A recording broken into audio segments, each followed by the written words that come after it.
Awalnya dulu kenapa kepikiran membuat ini, dan ini tadi udah dibocorin sama Pak Manten Agus ya, bahwa ini adalah pupuk padat ya, isinya kompos dari daun yang berasal dari limbah pabrik kecap Kencana. Dilala di sini ada pabrik kecap di Kebumen ya, dan mengeluarkan limbah daun-daun yang sifatnya organik semua. Disebut empon-empon yang kita tinggal ngambil gratis. Ini gratis? Gratis, tinggal kita berbiaya operasional, akomodasi, di transport. Di pabrik kecap nggak ngasih kas apa-apa? Nggak ngasih apa-apa. Ini dibuang saja di depan. Kalau kita tidak ambil, maka akan dibawa oleh Dinas Lingkungan Hidup, Dinas Kebersihan untuk dibuang ke TPA. Padahal ini luar biasa loh, daun ini bisa jadi humus ya Pak ya? Nah, ini yang menjadi motivasi kita, salah satunya mendapatkan bahan baku yang 0 rupiah. Dari pengadaan ini kita hanya dibebani dengan biaya operasional saja pengambilan. Selamat datang di panggung penyuluhan Siniar Penyuluh Pertanian Kebumen. Sahabat tani, pada sore hari ini saya lagi ada di gudang yang penuh cuan ini gudangnya nih. Di karung-karung ini duit semua. Duit dan sesuatu yang bisa untuk menjaga keseimbangan alam. Apakah itu, nanti kita tanya sama narasumber yang satu ini. Perkenalan dulu, monggo Pak Manten, dikenalkan. Sahabat tani ngundangnya Pak. Oh, sahabat tani, kita memperkenalkan nama Agus Muhyiddin dari Kapoktan Loh Jinawi, Desa Candiwulan, Kecamatan Kebumen, Kabupaten Kebumen.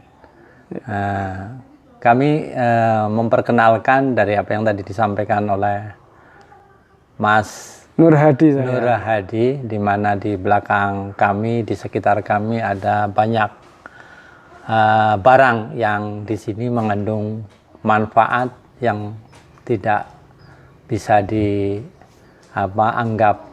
murah, tetapi berharga mahal. Dari harapan yang bisa dicapai dengan mengelola apa yang ada di sekitar kita ini akan menjadikan petani lebih produktif dalam peningkatan hasil panennya. Nah itu dia, ternyata manfaatnya gede ini sahabat tani. Hari ini kita akan bongkar apakah itu. Terus kemudian ini tadi Pak Manten Agus ya, ngundangnya ya, udah menyampaikan bahwa beliau itu secara kelembagaan adalah Ketua Gapoktan Loh Jinawi, Desa Candiwulan, Kecamatan Kebumen, Kabupaten Kebumen, Jawa Tengah. Pak Agus nih, ceritanya nih kenapa ada ini, idenya apa, dan berawal dari tahun berapa?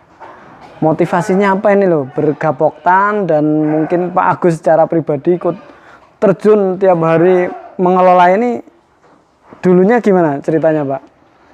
Jadi begini, cerita dari pengelolaan pupuk kompos, pupuk berbahan baku daun dan limbah daun, juga kotoran hewan, termotivasi dari kegiatan pemanfaatan pekarangan, di mana para ibu yang sangat membutuhkan media tanam untuk mengisi luang waktunya di hari-hari libur, di waktu-waktu tidak bekerja, maka kami sediakan pupuk organik dari limbah daun yang kita ambil dari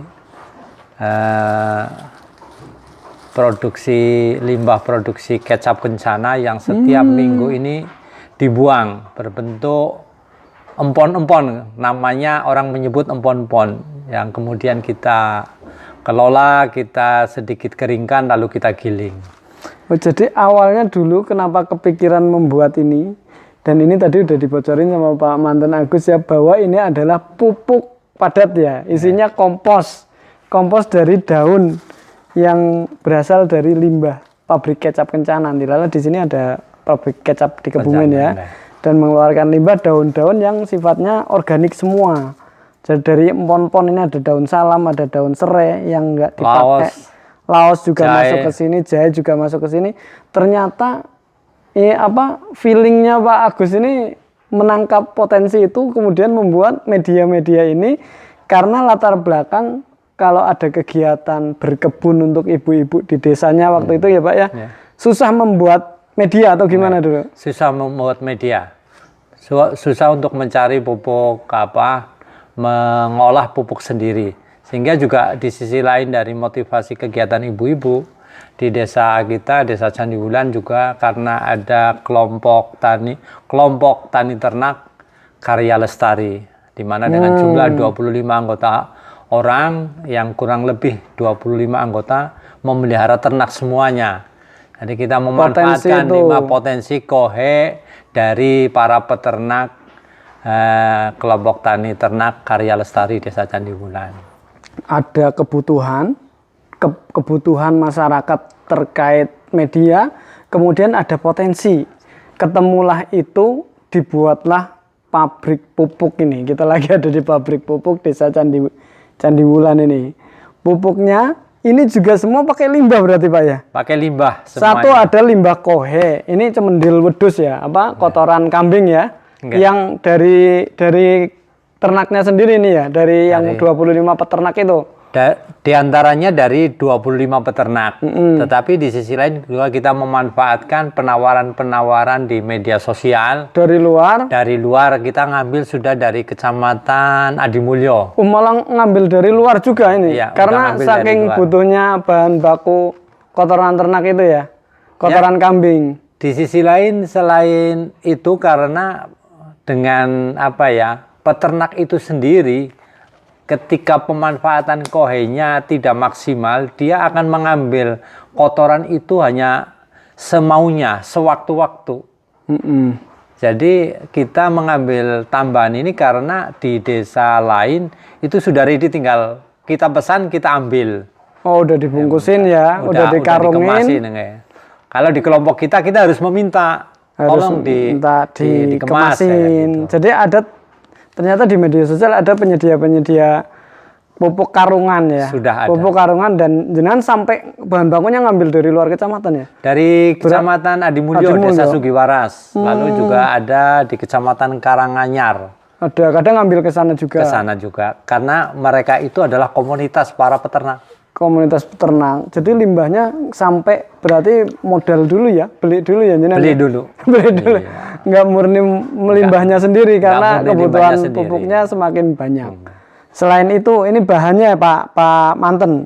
Bahan pupuk jenengan napa mawon dan spesialisasinya apa dibanding pupuk-pupuk lainnya yang bisa disampaikan? Kita spesialisasinya hanya memanfaatkan potensi yang ada. Di antaranya tadi kita limbah dari kecap kencana. Ini ya. Limbah ini disebut empon-empon yang kita tinggal ngambil gratis. Ini gratis? Gratis, tinggal kita berbiaya operasional, akomodasi, transport. Di pabrik kecap nggak ngasih kas apa-apa? Nggak ngasih apa-apa. Ini dibuang saja di depan. Kalau kita tidak ambil, maka akan dibawa oleh Dinas Lingkungan Hidup, Dinas Kebersihan untuk dibuang ke TPA.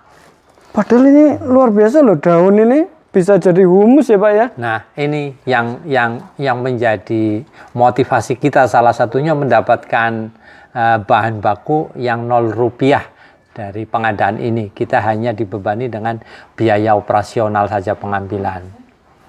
Jadi jenengan tinggal armada ngambil ke sana. Ini bahan bakunya salah satu adalah limbah dedaunan sama empon-empon kecap kencana ini yang lagi kita dudukin ini ya. Ini bahan satunya. Selain itu tadi kohe, kotoran hewan di sini kita mengambil dari orang bilang cemendil kambing lah. Kotoran kambing, khusus kambing. Khusus kambing. Enggak sapi atau ayam enggak? Kita tidak mengambil dari selain kambing. Pertimbangannya apa, Pak? Pertimbangannya karena potensi yang mudah didapat, dan kotoran kambing ya menurut literasi yang kita baca di media sosial ataupun di kanal-kanal YouTube, kotoran kambing lebih baik daripada kotoran-kotoran yang lain. Ternak lainnya. Ternak lainnya seperti itu. Oh, jadi bahan bakunya cuma itu ya, empon-empon limbah dari kecap kencana sama kotoran kambing, khusus kambing, tidak dengan kotoran ternak lainnya. Dan itu di blend atau di gimana Pak? Boleh nggak apa-apa ini Pak nanya-nanya? Ya, nggak takut ditiru nanti sama sahabat tani? Silahkan meniru, karena di sini juga yang ditiru belum sangat berilmu. Kita ilmu dengan seadanya, dengan filosofis. Hutan saja sendiri tidak pernah kita olah tumbuh subur dengan humusnya. Catat itu sahabatan, ini kata-kata ini yang saya tunggu tuh. Dengan humus, ini bahannya humus ini, ya, lapuk-lapukan dedaunan dan malah ada tambahan empon-empon itu ya kalau dari kecap ya. Ini berarti filosofinya itu ya. Filosofinya hanya bagaimana melapukan humus dengan kohe.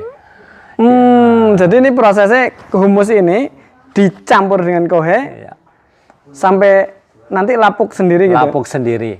Tapi memang melalui proses seperti empon-empon daun ini kita cacah dengan pencacah organik, alat dengan tenaga mesin. Pakai ini ya belakangnya Pak Manten ini ya. Alat ada ini, apo ini ya, alat pencacah pupuk organik. Alat pencacah organik ini sudah lama menganggur dari tahun 2010 atau 2011. Berarti diaktifin karena ide Pak Manten itu. Karena kita waktu luang, potensinya ada, murah, gratis. Kohe ini juga harganya murah. Per kantong ini ya kita ngambil jujur saja. Ada yang 10.000 karena ada yang 12.000 karena kita tidak memberi kantong. Oh gitu, kurang lebihnya segitu. Dan nanti dicacah juga ini. Dicacah juga, digiling juga dengan pencacah organik ini. Pencacah itu termasuk ininya jadi satu atau gimana? Sendiri-sendiri. Yang dicacah dulu apanya? Ini kita cacah dulu adalah empon-empon daun ini. Daun ini dicacah sampai halus pakai mesin itu. Kita cacah dengan kondisi pertama pencacahan ini tidak halus. Ini udah dicacah belum ini Pak? Belum. Oh ini murni dari pabrik ya? Murni dari pabrik. Pencacahan pertama kita campur dengan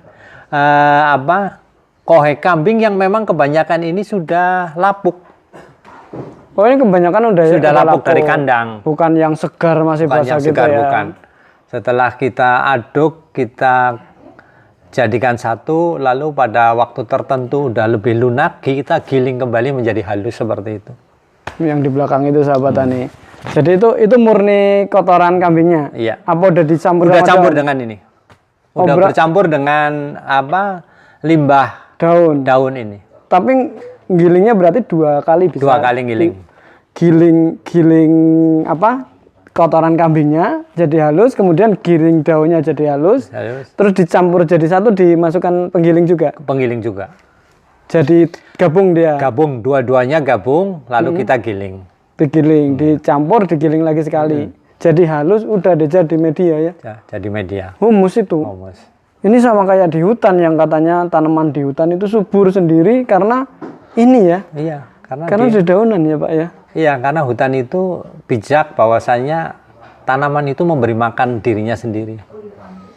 Gitu ya? Tanaman sebenarnya kira-kira begitu. Nggak harus dikasih makan, dia makan sendiri ya? Iya, makan sendiri. Tapi kok ke tanaman kita tuh yang di sawah dikasih makan setiap hari pakai urea, pakai NPK yang mahal-mahal kok nggak bagus Pak? Nah, apa suruh makan sendiri aja atau gimana itu solusinya Pak? Ya, kalau di sawah kita faktanya dengan pupuk anorganik, pupuk sintetis itu memberikan dampak pertumbuhan yang cepat tapi tidak memberikan unsur hara yang berkelanjutan. Kira-kira begitu. Ini dia. Jadi sawah kenapa kadang cenderung semakin kesini semakin ketergantungan terhadap pupuk anorganik karena itu ya. Jadi keberlanjutannya itu tidak baik. Tidak baik. Solusinya apa itu Pak kalau untuk sawah-sawah kita itu Pak? Solusinya maka kita kembali kepada pemanfaatan dari limbah-limbah yang ada di sekitar kita adalah dari dedaunan yang kering, limbah rumah tangga organik, kotoran hewan yang kita pelihara, kita jadikan pupuk padat, pupuk organik padat yang kemudian ini akan memberikan unsur hara yang bisa berkelanjutan. Walaupun ketergantungan kita pada pupuk sintetis masih tetap, tentunya ini akan mengurangi sekali ketergantungan itu dan pembiayanya bisa kita tekan. Di mana pupuk anorganik ini, pupuk sintetis sedemikian menjadi berita susahnya dan berita dengan langkanya mahal, dan penuh dengan produk yang palsu dan sebagainya. Masalahnya banyak lah ya. Masalahnya banyak. Masalahnya banyak, padahal ada solusi di depan mata kita, sahabat Tani. Nah, Pak Manten Agus ini punya paradigma lain melihat kondisi pertanian kita. Jadi sampai memproduksi pupuk-pupuk dari limbah. Dan ini murni limbah, kalau nggak dibawa ke sini ya dibuang ke TPA ya, tempat sampah pembuangan akhir sana ya. Pak Agus duluan sama tukang TPA-nya ya. Dia ambil ke sini dan diolah jadi pupuk yang basicnya adalah kohe dan humus. Ini Pak Manten belajarnya dari mana ini? Kayaknya pengetahuan tentang pertanian, bagaimana alam ini harus seimbang itu lumayan bagus ini. Ada apa dulu pertanian juga atau apa Pak? Nah, ini kita basicnya adalah bengkel las. Oh yang benar. Iya, kita orang teknik, orang sekolahnya aja S3 selesai gitu. S3 dokter berarti ya. STM itu kan S3 ya. Enggak, tapi kok dari bengkel las kok terjun ke pertanian, ini ceritanya gimana Pak? Ya memang kita. Terus pengetahuannya dari mana gitu? Pengetahuan karena ketika 10 tahun yang lalu kita di desa banyak memberi motivator kepada masyarakat. Saat jadi kades ya. Ketika saat kita jadi kepala desa. Kemudian di saat kita sudah mandiri dalam dunia pekerjaan kita ingin menghibur diri untuk masyarakat.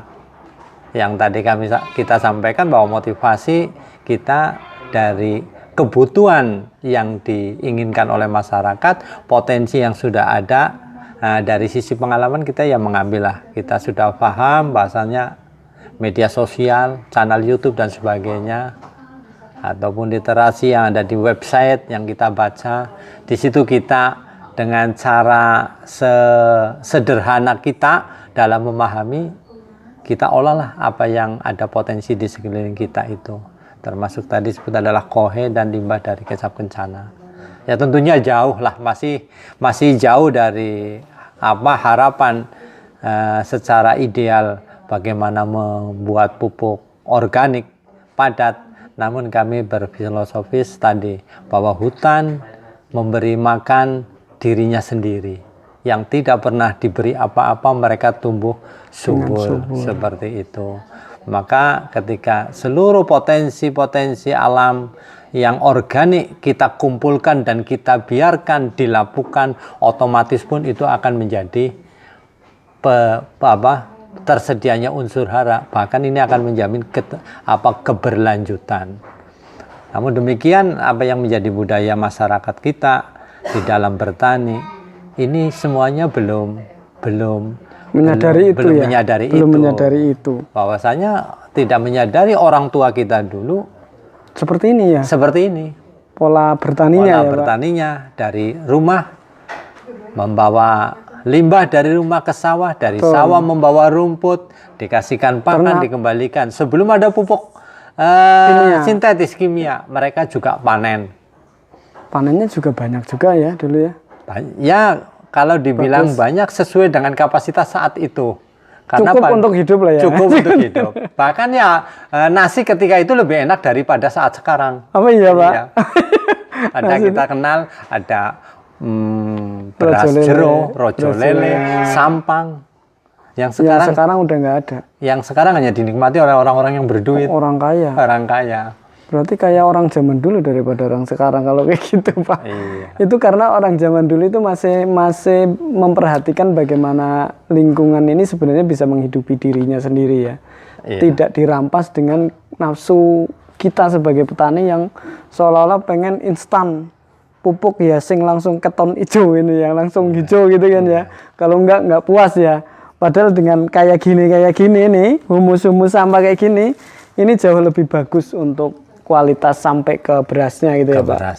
Sampai ke berasnya. Oke Pak, ini terakhir produksinya tadi sampai cerita udah digiling, udah di blend jadi satu kayak yang di belakang sana. Kemudian prosesnya apa lagi Pak tadi? Atau langsung dikemas atau ada proses fermentasi sebelum diaplikasikan jadi media Pak? Ada proses setelah pada penggilingan kedua, ini kita diamkan, kita kumpulkan, kita tumpuk. Dikarungin nggak tuh? Belum, sebelum itu. Sampai paling tidak ya ada 15-20 hari sebulan.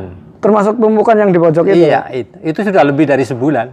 Oh, itu lebih dari sebulan. Udah digiling, ditumpuk di situ. Dikasih apa, dekomposer atau apa nggak? Eh, kita kasih dekomposternya menggunakan M4. Oh, pakai M4, Iya, pakai lalu kita mikroorganisme berikan biasa. aktivatornya dengan tetes tebu. Pakai tetes tebu, Iya. disemprot. Disiram saja nanti kita aduk. Oh, dipercik. Iya, Ada campur tangan mikroorganisme Iya, tambahan ada juga gitu ya. campur tangan mikroorganisme. Ya, semua bisa sebenarnya membuat kayak gini ya Pak ya. Semuanya bisa lah, sederhana. Asal- Tinggal cuman ada nggak semuanya kemauan saja. Itu setelah berapa 15 hari, bahkan itu udah lebih dari 1 bulan itu udah siap kemas berarti. Insya Allah sudah siap kemas. Siap kemas, masukin karung baru untuk dijadiin Kita media atau jadikan- diaplikasikan ke sawah. Diaplikasikan kepada Tanah. abang untuk membuat media tanam. Kita mungkin akan menggunakan bisa dengan arang sekam, kokopit, ataupun langsung dengan tanah diaduk.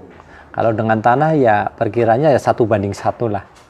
Ya, satu media ini, satu tanah. Jangan terlalu banyak tanahnya, nanti nggak porusnya kurang ya, Enggak. porositasnya ya. Paling maksimal 1:1. Maksimal. Harusnya malah lebih banyak Lebih komposnya. baik komposnya.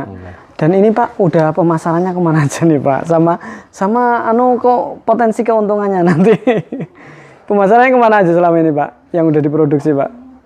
Jadi teman-teman dari Gapoktan yang sudah pernah mengambil ini dari Gapoktan Desa Bandung. Oh, desa menanam tetangga sawit. sudah Desa pernah tetangga. ambil. Namun demikian karena produk kita memanfaatkan waktu luang, kita tidak bisa memberikan Kejar produksi yang produksi yang cukup untuk memenuhi permintaan mereka. Kita hanya menawarkan ketika kita produk ada kita tawarkan. Tapi terserap semua selama ini. Asal ada barang pasti ada yang mau gitu ya. Selama ini nyatanya habis selalu buat. Kalau Selalu habis, buat. buat. Seperti itu, masih bahan bakunya ada kita buat. Kalau sudah habis kita cari bahan lagi. Karena ketersediaan kohe ini sebetulnya ya kembali kepada kemauan kita. Kadang kita berhenti karena sedang tidak ada kemauan. Jadi belum secara profesional tiap hari target 1 bulan punya berapa ton gitu belum sampai ke situ ya. Masih kebutuhan sama ketersediaan bahan baku juga Ketersediaan bahan baku disesuaikan. juga. Iya. Tapi ini Pak, untuk ke depan kalau memang ada yang berminat pupuknya ke sini berarti siap selama itu ada. Insya Allah kita siap selama menyampaikan lebih dulu. Pesan gitu misal bisa ya. Iya, pesan Saya dulu. pesan pupuk berapa ton untuk bulan ini gitu ya. Iya. Nanti akan diproduksikan. Kita akan produksikan Akan lebih aman kayak gitu lebih ya. aman seperti itu. Daripada nanti ke sini pas udah ke booking semua sama yang lain gitu ya. Iya. Dan ini bagus. Saya akui ini bagus ini kalau pupuk dari campuran kohe plus humus lagi. Wong humus aja ini udah di hutan nggak pakai kohe aja udah subur, apalagi campur kohe dan di fermentasi juga tuh, didiamkan selama beberapa minggu. Oke Pak Manten, ini kayaknya obrolannya udah, apalagi yang belum dikorek ya, rahasianya apa Pak yang belum keluar Pak, dikeluarin ke sahabat tani. Ada nggak kira-kira sesuatu dari Pak Manten itu dalam berusaha tani, petani kita lah, petani di Candiwulan sendiri lah. Pak Manten kan dulu pernah jadi lurah ya, otomatis tahu persis bagaimana karakter masyarakat petani kita saat bertani itu ada nggak kira-kira masukan untuk sahabat tani sekalian, bagaimana supaya lebih baik, bagaimana ide Pak Manten itu untuk menggenjot produksi pertanian kita lebih bagus lagi dari sebelumnya, ataupun kualitas produk-produk pertanian kita lebih bagus dari sebelumnya. Ada nggak, ada rahasia nggak untuk sahabat tani sekalian Pak? Sepertinya ini satu hal yang sulit untuk kita menyampaikan. Rahasia bagaimana memahami kultur masyarakat kita agar lebih aktif dalam meningkatkan produksi hasil pertanian, karena masalah pertanian ini sudah sangat kompleks, dari sumber pengadaan pupuk, pasca panen, dari hasil penjualan hasil panen. Ini hal yang sudah sulit untuk kita jelaskan. Kita membantu untuk menyampaikan hal yang demikian sulit. Hanya kita bagaimana memotivasi diri semaksimal mungkin memberi manfaat yang bisa dirasakan oleh orang banyak. Seperti itu aja. Oh gitu. Nah itu yang susah juga itu Pak. Memberi manfaat untuk bisa dirasakan orang banyak. Jadi motivasi sederhana ini tapi susah sebenarnya dilakukan gitu loh. Karena beliau itu motivasinya memberi manfaat. Berarti melakukan ini biar manfaatnya lebih besar ya untuk orang-orang yang mengambil manfaat dari apa yang Pak Manten lakukan gitu ya. Oke. Motivasinya itu ya. Karena di sini kami sampaikan demikian, memang dalam penyediaan pupuk ini dari limbah kotoran hewan dan humus ini lebih kepada memotivasi warga agar memanfaatkan seluruh potensi lingkungan untuk di sekitar rumah untuk diberikan tanaman, baik di pekarangan yang sempit, tempat yang sempit dengan tabula pot, kita sediakan pupuk ini dengan gratis bagi masyarakat. Sepanjang dalam pemanfaatan pekarangan, tidak dalam skala produksi di bidang pertanian, misalkan pemupukan sawah, kita tidak memberikan layanan itu. Tapi kalau untuk tanam-tanam di pot itu, tanaman boleh di warga sini ngambil. Gratis di sini. Yang benar Pak. Iya. Nanti jenengan modalnya ini ngambil macam-macam dari mana nanti? Ini salah satunya karena sumbernya ini bisa berjalan ada dana ketahanan pangan.